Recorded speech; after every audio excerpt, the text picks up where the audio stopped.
I'm going to read today from the book by Sara Maas, A Court of Thorns and Roses. The content she writes can be described as erotica. There are a lot of these books with these explicit sexual encounters in her writings that are located in the Cameron High School Library. There is a whole series of these books, and most of them contain the same type of content. Summary of the concerns for this book: graphic violence, explicit sexual nudity, obscene sexual activities, mild profanity. Book Look rates it as 4 out of 5, not for minors. My nightgown has become hitched around my waist, but I didn't care. I hooked my bare legs around his, running my feet down the hard muscles of his calves. He breathed my name onto my chest, one of his hands exploring the plane of my torso, rising up to the slope of my breast. I trembled, anticipating the feel of his hand there, and his mouth found mine again as his fingers stopped just below. His kissing was slower this time, gentler. The fingertips of his other hand had slipped beneath the waist of my undergarment, and I sucked in a breath. He hesitated at the sound, pulling back slightly. But I bit his lip in a silent command that had him growling into my mouth.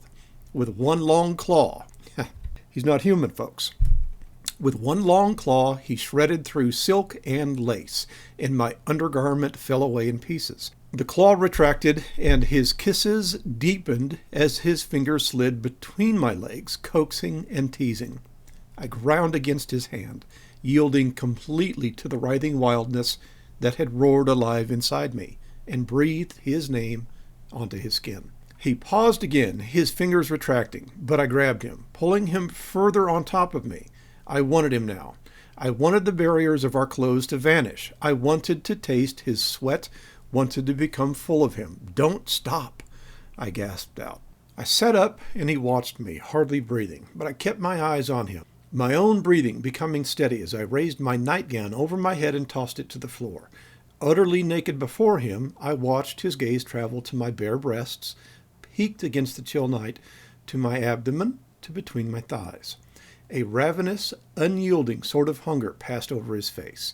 I bent a leg and slid it to the side, a silent invitation. He let out a low growl and slowly, with predatory intent, raised his gaze to mine again. The full force of that wild, unrelenting High Lord's power focused solely on me, and I felt the storm contained beneath his skin, so capable of sweeping away everything I was, even in its lessened state. But I could trust him, trust myself to weather that mighty power. I could throw all that I was at him, he wouldn't balk. "Give me everything," I breathed.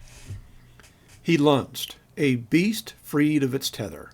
We were a tangle of limbs and teeth. I tore at his clothes until they were on the floor, then tore at his skin until I marked him down his back, his arms.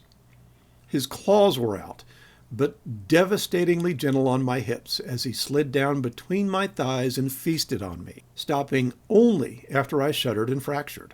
I was moaning his name when he sheathed himself inside me in a powerful, slow thrust that had me splintering around him.